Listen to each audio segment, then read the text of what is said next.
The question that changed everything. The cafe glowed with afternoon sunlight streaming through tall windows. Rebecca Foster smoothed her red dress nervously, wondering if she'd overdressed for a casual coffee date. At 32, she'd almost said no when her co-worker had offered to set her up with her cousin. "He's wonderful," Linda had promised. "Successful architect, kind, great sense of humor. Just give him a chance." What Linda hadn't mentioned was that he had a daughter. Rebecca watched as a man in a navy suit approached, carrying a little girl who looked about 4 years old. The child had blonde hair and a half ponytail and wore a pink dress with a tulle skirt. "Rebecca?" the man asked with an apologetic smile. "I'm Owen. I'm so sorry. My babysitter canceled last minute. I understand if you want to reschedule." "It's fine," Rebecca said, though her heart sank slightly. She'd been nervous enough about the date without adding a child to the equation. Owen set his daughter down. "This is Harper." "Harper, can you say hello?" The little girl looked up at Rebecca with serious blue eyes but said nothing. She pressed closer to her father's leg, shy. "She's usually more talkative," Owen explained as they sat down. "New people make her nervous." The date started awkwardly. Owen kept trying to engage Harper while also talking to Rebecca.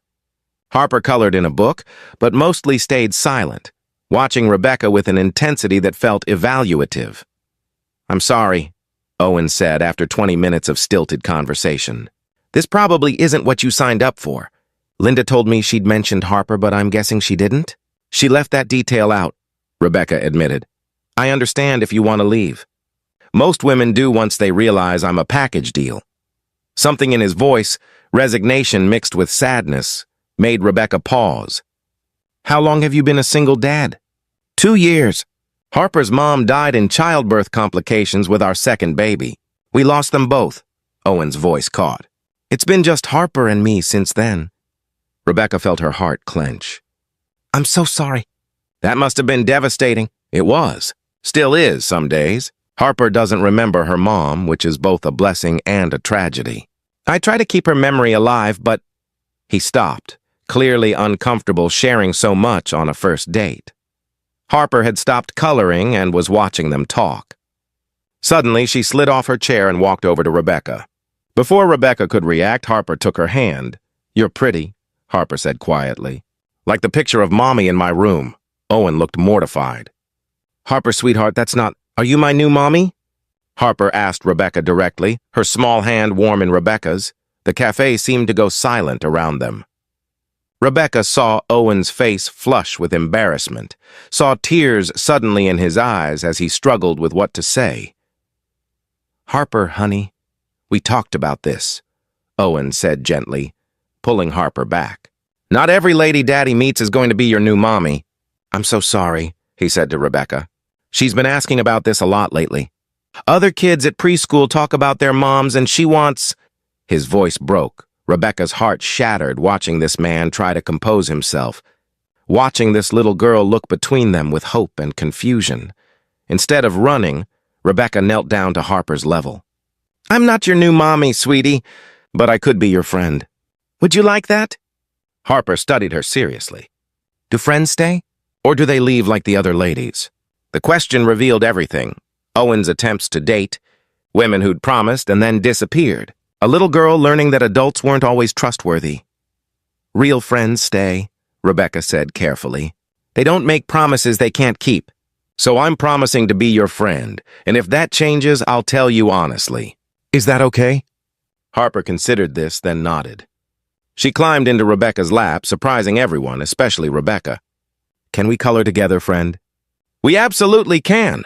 Owen mouthed "thank you" across the table, emotion clear on his face. The rest of the date transformed.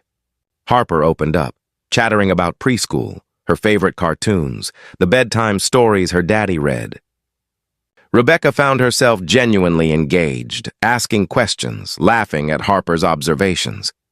Owen relaxed, his real personality emerging, funny, thoughtful, clearly devoted to his daughter. When they finally prepared to leave, Harper hugged Rebecca tightly. "I like you. Can we see you again?" Rebecca looked at Owen, who shrugged helplessly. "Only if your friend wants to see us again." "I do," Rebecca found herself saying. I really do. Over the following months, Rebecca became part of their lives carefully, slowly. She never pushed, never tried to replace Harper's mother, just showed up consistently as the friend she'd promised to be. She attended dance recitals, helped with art projects, learned Harper's favorite songs. Owen fell for her gradually, watching how she treated Harper with respect and honesty, how she never made promises she couldn't keep, how she earned trust through action. Why are you doing this? Owen asked one evening after Harper was asleep. Most people would have run that first day. You could date someone without complications. Harper isn't a complication, Rebecca said. She's a person who's been through trauma and deserves adults who are honest with her. And you're not damaged goods because you're a single father. You're someone who showed up for his daughter when your world fell apart. That's not a flaw. That's everything. 6 months after that first awkward cafe date, Owen proposed. Harper was his co-conspirator, presenting Rebecca with a ring of her own, a delicate necklace with a charm that said, "Friend forever."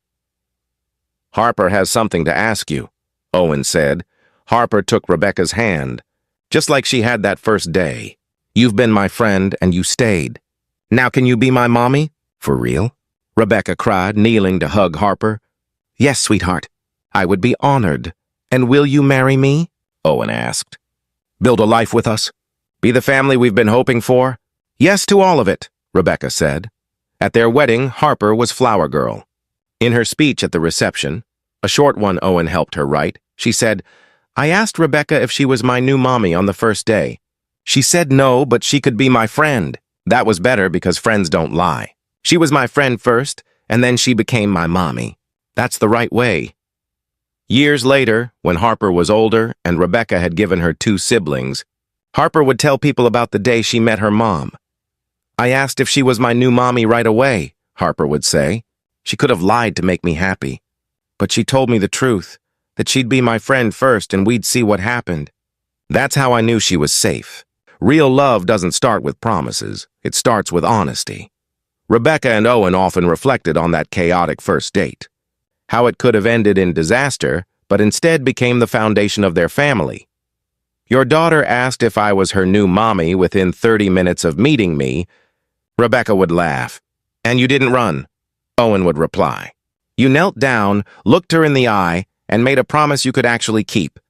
That's when I knew you were different. That's when I knew you might be the one.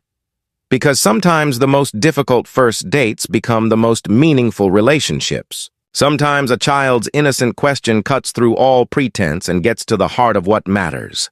And sometimes the courage to be honest, to say, I can be your friend instead of making empty promises, is what builds the foundation for real, lasting love. If this story touched your heart, please like, share, and subscribe for more tales about chosen families and the power of keeping promises. Comment about a time when honesty mattered more than what people wanted to hear. Those moments of truth change everything.